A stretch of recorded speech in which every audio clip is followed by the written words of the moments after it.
So this is the program itself, becoming a GRC professional. But let's talk about what would be covered in the program. A lot of you on this call want to know, okay, what exactly are we covering in this program? One thing I've seen is foundationally, and I throw this to my team, is you will not enter a meeting and you will be lost in a conversation. Never.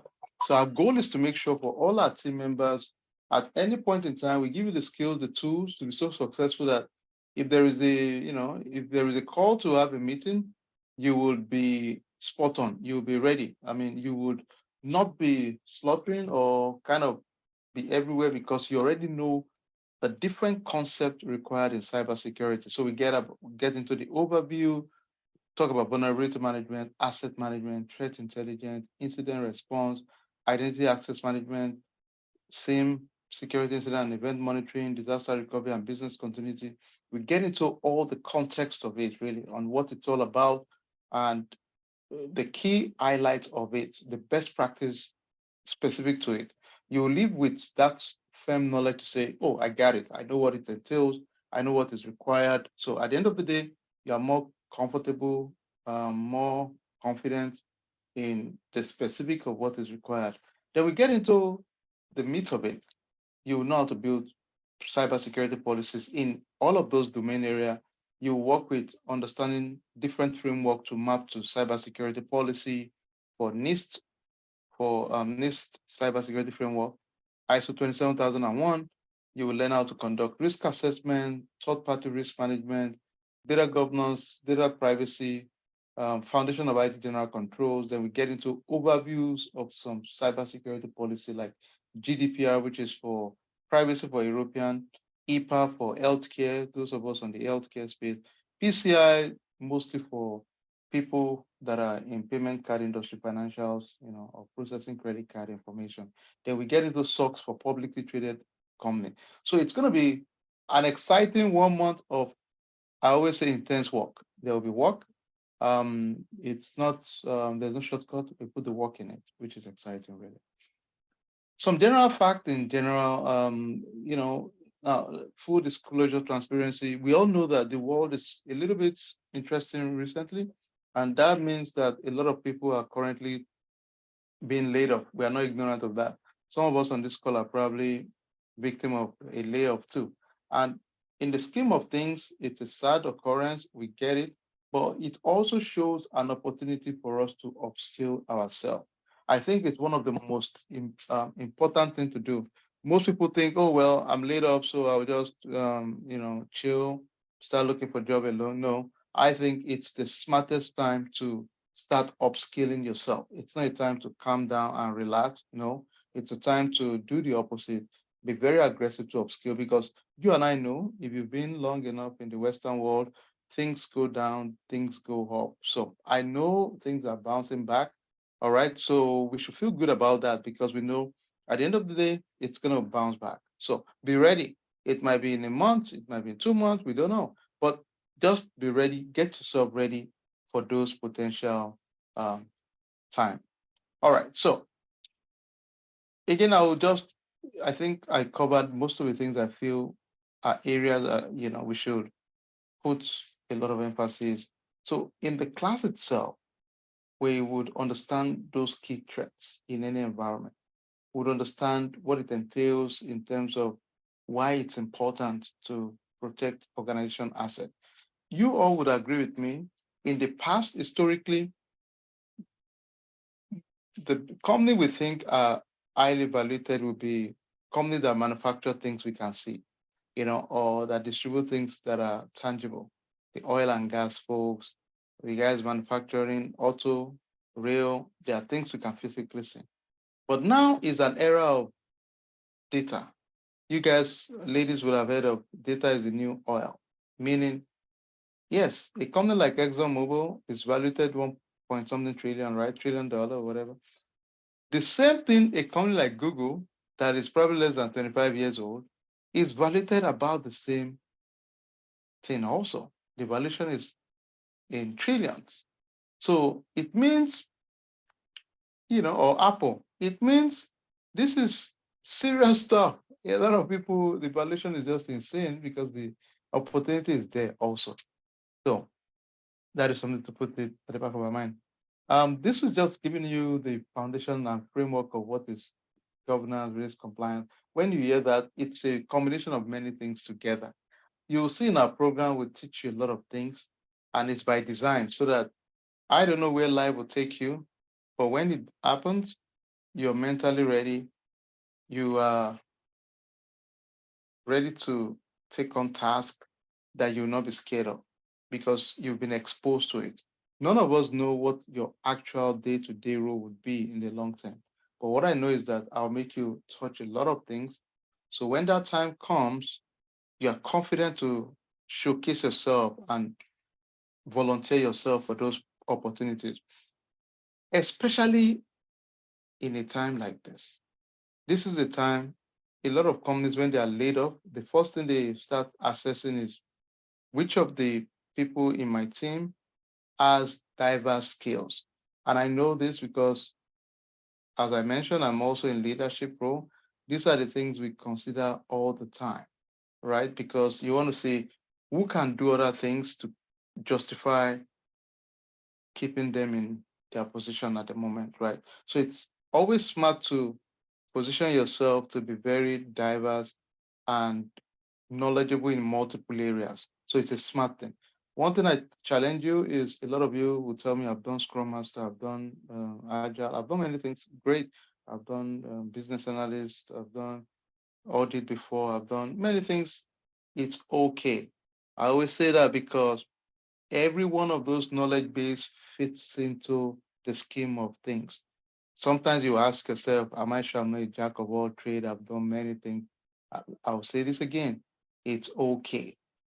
The universe aligns this knowledge base together to serve you in the long term. So don't stress it at all. All right. Um, some basic things. I think everybody in the world today would agree with me that cyber risk is a real deal. People know that this is serious stuff. People don't joke with it again. Every board in the biggest organization in the world take it serious because they know the impact of those risks. So this is not some hypothetical stuff. This is real issues that people are dealing with. And if you ignore it, in one day, your organization can become irrelevant.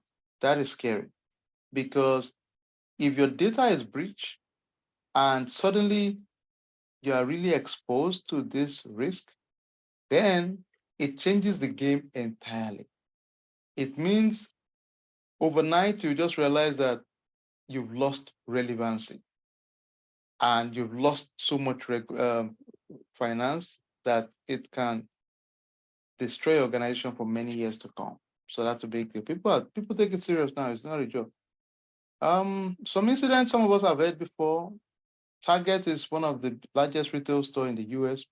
They were attacked some years back. It was a big deal, big embarrassment.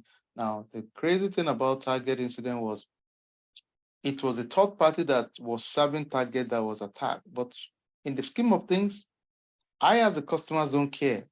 I'm still going to make you are liable as Target. So it's a big deal. So that's why we get into third party risk. Colonial Pipeline, this is operation technology. This is big stuff. These are the guys that help us to provide the supply chain of gas in the US. And when they were attacked, there was volume of scarcity and there were lines, long lines in the queue in the US as a result of it. So the real life implication is serious, very serious stuff at the end of the day.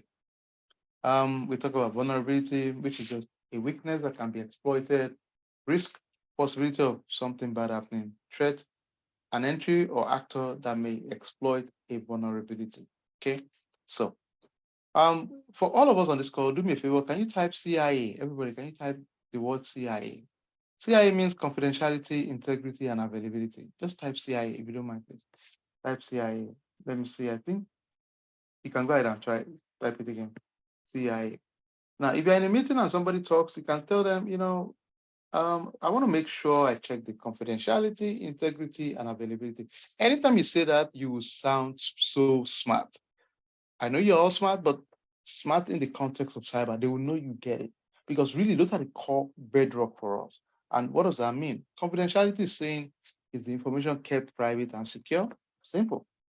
Integrity, are we sure the data cannot be modified, deleted, or added? Fair point. Availability, simple. Is it available when we need it? Now, somebody can ask, well, what's the risk of availability? Think about it. If Amazon and the network is not available for 1 hour, think of how much they can lose in 1 hour. Most of us are shoppers in Amazon, and I think it's even worldwide. Imagine how much they'll lose for people not shopping for 1 hour because their system is down. That is a big deal. They are in trouble. 1 hour could be probably $15 million. Who knows? It's a lot of money they can lose in 1 hour. Big deal. Okay. So those are cool things we should just put at the back of our mind. We're going to talk about different framework. I'll skip some of this because I know these are the topics we'll get into. I want to leave room for a lot of questions and answers at the end of the day. We'll get into GDPR, EPA, PCI. Just there'll be projects I have on this one. So it'll be fun stuff for us to learn.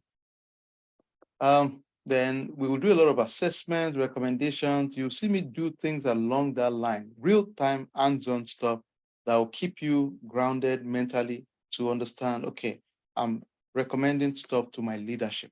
Very big deal in the scheme of things. Because I view you as a leader, to be honest, all of us on this call, and I will treat you as such. So when you have a finding, you should think and say, just the same way you present and say to someone, okay, this is what I observed. So I'm going to keep it to that. Okay, we're going to communicate our observation at any point in time. All right, so we're not going to do Kahoot, but let me jump on some basic questions some of you already have here. Is programming required in this program? No, no, no, no. Don't stress it. There's no programming required. Do I need to be a US citizen to get into this field? Nope. You don't have to be a US citizen, except if you are bidding for government position, which is a few of them compared to the public sector. So don't stress it at all. Maybe 1% of us will probably apply to this. So I'm not worried about that. We're good. I have no IT background. Can I do this? The answer is yes. My only challenge is be ready to do the foundation class, which always is already on our website, skillweed.com. You'll see academy.skillweed.com. You'll see the information there. Just a 2-3 hours class, you'll be good. At least to bridge the gap. Because think about it, ladies and gentlemen, I say this respectfully, none of us is IT ignorant. The fact you can log to Zoom, you are part of the IT ecosystem. My parents are, they are close to 80. And guess what? They use Uber, they use Lyft, they use WhatsApp. So if an 80-year-old, man, woman can figure that out, you and I are savvy. I'm not going to teach you what is the computer, what is the laptop. So we're all IT savvy. If I come to your house or you come to my house, I'm very sure of one thing. You would ask me or I would ask you, can I have access to your network ID? Which is, if you don't trust me, you're not going to give me, because network ID means I have access to your network, right? So it's a big deal. Okay. Do we help with resume? Yes. The first draft will help you with it. And honestly, we have solid mechanism to make that fast and easy now. So I'm not worried about this. Do I need a lot of time committed to be successful? The answer is yes. And I'll tell you this, everybody on this call, please. Most of us have taken care of everybody else beside ourselves. And that's, to me, not fair, because we need to service the engine, the part that Lady Golden Goose. Experimental state.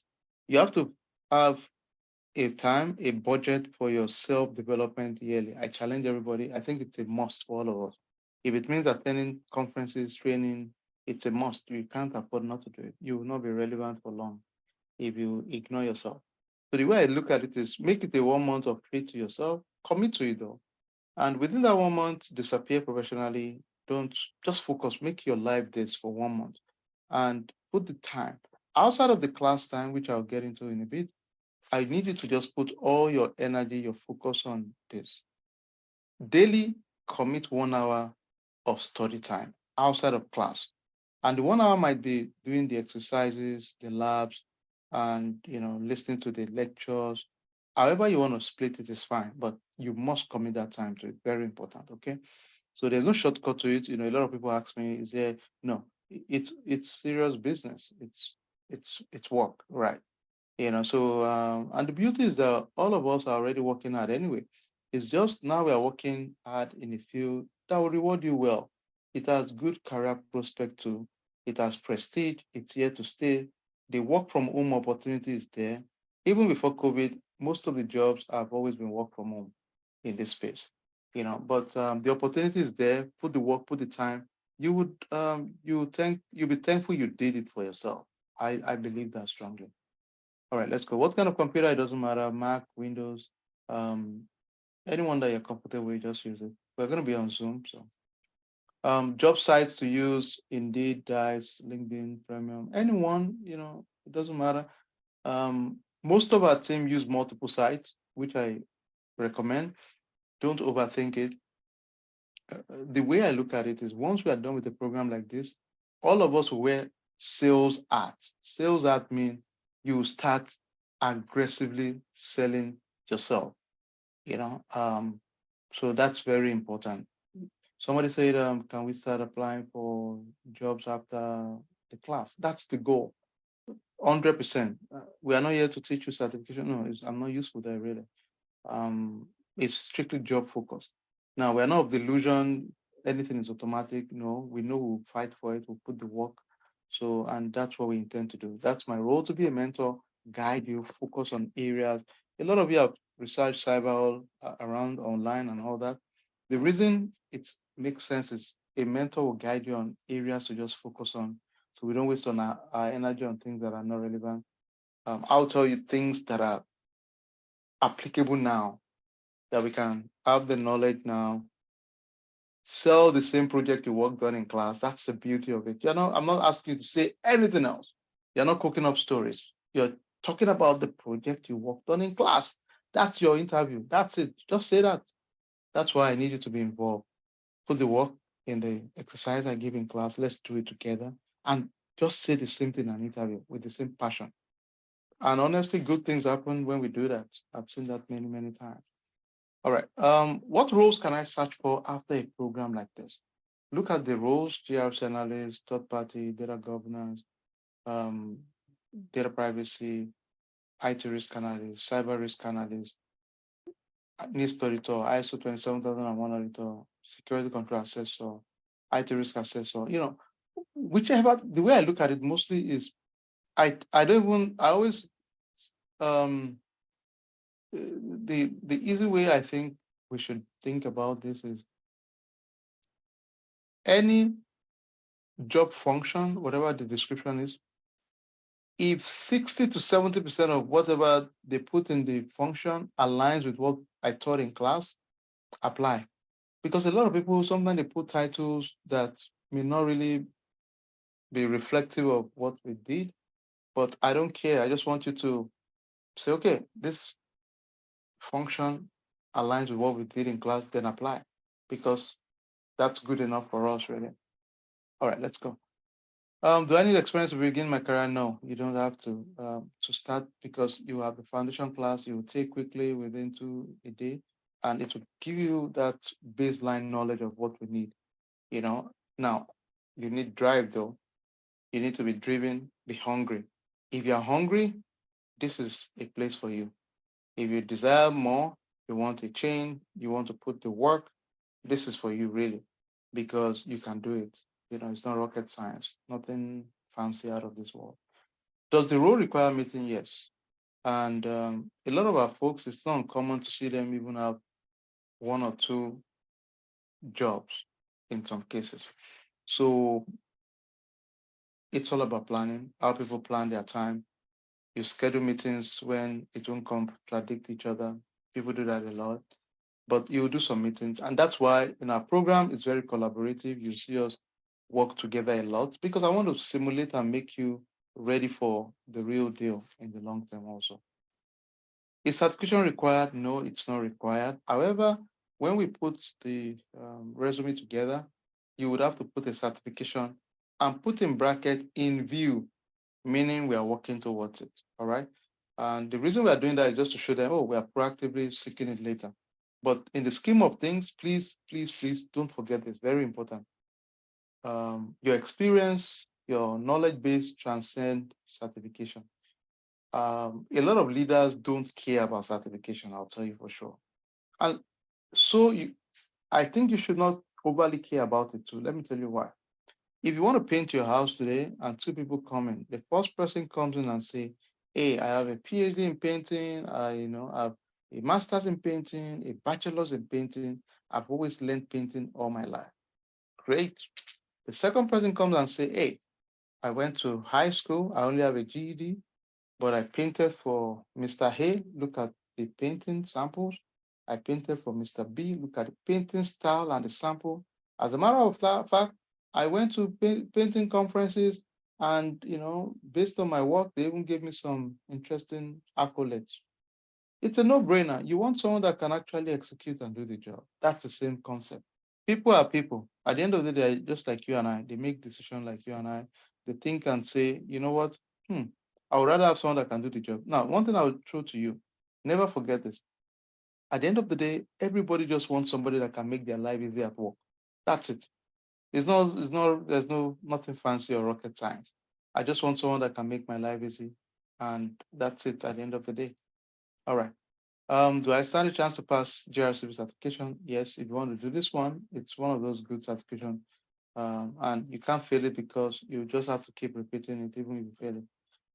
But it's a good certification too. The class schedule, let's talk about this. We kick off May 20, so our class is typically 2 to 4:30 p.m. Saturdays. Sunday, the same thing, 2 to 4:30 p.m. US Central Time, 3 to 5:30 p.m. Eastern Time. On Wednesdays, we have 8 to 9:30 p.m. Central Time, which is 9 p.m. to 10:30 p.m. Eastern Time. Those are the typical schedule for the program. What's the time? It's a one-time cost of $750. We have payment plan also. You can go in and it automatically process the plan in the future, the subsequent payment over time. So this is a popular question I've asked also. The payment is $750. It has payment plan. You can pay twice or three times also. It's automatically done. But you deal with the bank. Interesting data, 70% of people that apply after the job typically start getting calls immediately. Now, a lot of you are thinking what I'm probably thinking too. The times right now in the economy is a little bit interesting. There is record profit, but people are withholding spending by design because they are afraid of the potential of economy having a downturn. So, but there's record profit, there's record unemployment, but people are not spending. People are just holding their dollars. So I think my guess is I would not be surprised if the government start implementing some additional incentive to get people to spend. So look out in a month or so. I think there might be some shift that would encourage companies to spend more. If you remember, for those of us in the US, um, companies that were during COVID, companies that were hiring, they were giving them a lot of tax break, giving them some government concessions to get them to spend. So I would not be surprised if there is something like that happening soon.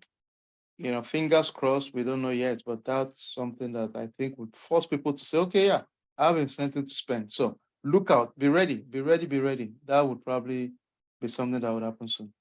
Like I said, no IT experience, no problem. Go to academy.skillweed.com. Again, we've been blessed with a lot of our alumni with good stories to share, tell us about their successes and what they've done. But let me pause. I want to pause so that we have enough room for questions and answers. So the floor is yours. If you have questions, please go ahead and ask the questions. Let me take the first one that came in earlier on. I'm from Canada and I would like to apply for jobs in the US once we are well equipped after the class. Now, US and Canada, we share a lot of things, so I'm not surprised. There are a lot of companies that that has location in Canada for sure. I can speak for myself. Most of my engagements have a Canada element. We have a Canadian team doing work. So I think vice versa. Now, if it means relocating, that's a different conversation. Then they have, I believe, if it's L1 visa or so, or exchange visa where you can move within your own company to a different location to work. Yeah, that's possible. But in that case, it would be a company that has a presence in the US. So the answer is yes, I've seen that happen in the past. And I'm sure within Canada too, there'll be um, companies in US looking for Canadian presence. I can tell you for sure the big four, the likes of KPMG, Ernst& Young, Deloitte, um, and PwC would be always looking for cross team. All right, more questions. More questions. So what I'll tell you is what people do. All right. What most people do is they will just reflect they've done GRC or some element of risk in the past. That's what they're doing on their resume. So most people will just reflect they've done it. So if your current role is maybe you're doing a business analyst role, when you build the resume, you will reflect it to be a GRC role. If your current role is customer support, when you build a resume, most times you reflect it to showcase some element of risk. So that's what most people do with experience. More questions?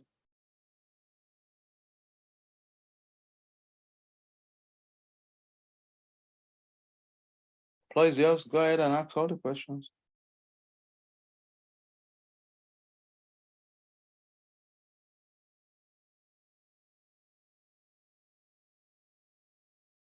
Go. I'm ready. Just go ahead. Doesn't matter if it's just any kind of question you're thinking about. Okay, another thing people have asked is the salary expectation for a role like this. So typically,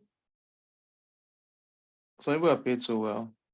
People go as high as 150 upward for this role. People make 200 in this role with experience, of course, very well experienced people.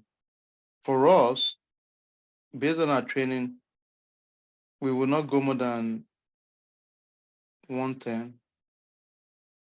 And somebody is very smart, they know how to talk their way, they can push 120, but I don't want you to do that. I keep my team within, for their first job, I keep my team within 90 to 105. So 90K to 105. I keep my team there because in between you can easily, the expectation will not be crazy. If you go demand your first job, a very high salary, think they're like you and I, right? Remember, you will know the person you're paying more. So you would expect more naturally, right?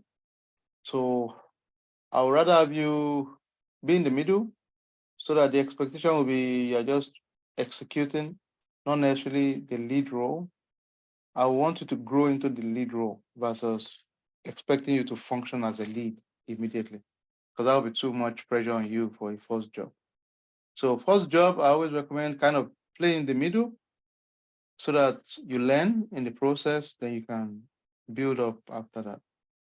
All right, somebody asked, are there available jobs for those in the industry? I think I explained that now by saying, we're going to reflect experience because nobody's new. There's going to be jobs for people with 3 to 5 years experience. The level of work you'll be doing is for 3 to 5 years, to be honest. The work I'll make you do will be 3 to 5 years experience work. And it's not rocket science, people. You're doing nothing out of the ordinary. You put the work, you'll be good. It's not a big deal. Now, in terms of the job availability, and we can all, one thing I like to do, we keep it practical together. We go online together right now. We can check the jobs real quick together. We can just start looking and say, okay, what are the opportunities we've seen out there? Let's kind of see the jobs out there together. We can start with Indeed.com, right? Let me tell you my buzzword. You guys can. I like to use the word risk assessment as a buzzword when I look for a job because it will pull more jobs relevant to, security generally. Let me see. You can see here 151,000 job. Now, of course, now you start narrowing and saying, okay, which of these fit into our own area, right? It gets a bit much more huge, but this kind of like distance supplier risk analyst, governance risk analyst. So it kind of breaks it into bigger pie. You can see compliance analyst. So I cannot start looking and say, okay, let's see what are the roles they have here. You know, okay, all right, blah, blah, blah. Your task is to, this is the one we would be applying for mostly, GRC risk analyst. So let's just focus on that for a second.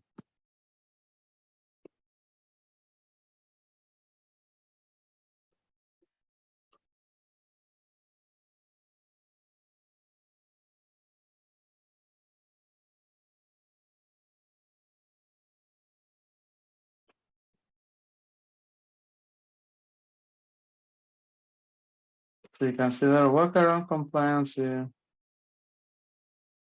So we're going to play with it a little bit, the buzzwords to kind of see the jobs out there. And we might play around a little bit. We can also say third party risk. You can kind of sneak in a little bit also. You can see here, this one's are 27,000 jobs open. Now, of course, we're just going to play clever game, right? Now, it becomes a game of numbers. Don't forget, at the end of the day, just be aggressive to be, applying. That's the key. Just be aggressive. Be aggressive. Then we can also play around and say IT risk analyst.